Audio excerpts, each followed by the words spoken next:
En cette saison hivernale, beaucoup sont les pays de l'Afrique qui connaissent des inondations et parmi eux, il y a le Sénégal qui, depuis pratiquement plusieurs semaines, la quasi-totalité des quartiers de la capitale sont inondés suite aux pluies diluviennes qui s'abattent dans la capitale.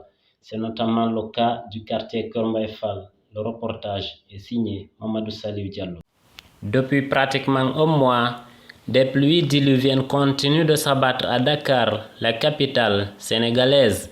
Des pluies qui ne sont pas sans conséquences sur le quotidien de la population.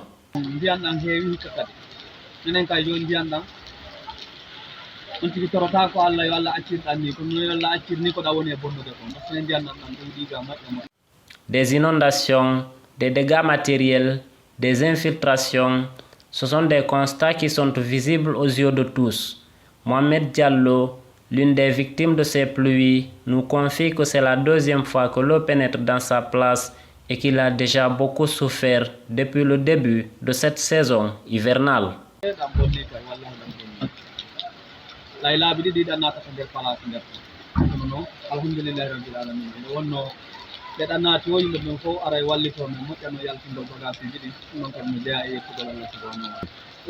Alhamdulillah rabbil alamin men trouvi selection anan di beni si goddo dudda ko ju wata ko no fa duddi ke funga ju wata men trouvi selection ta be fenama don bagage jidi no wede do pour altanna ha men dara on no kadi Allah wadi tata inshallah.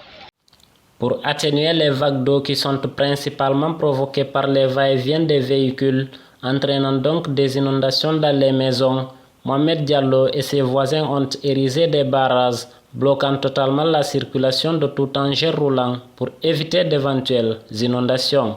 Et dès après l'arrêt de la pluie, les routes seront entièrement libérées pour permettre aux engins de reprendre leur circulation habituelle.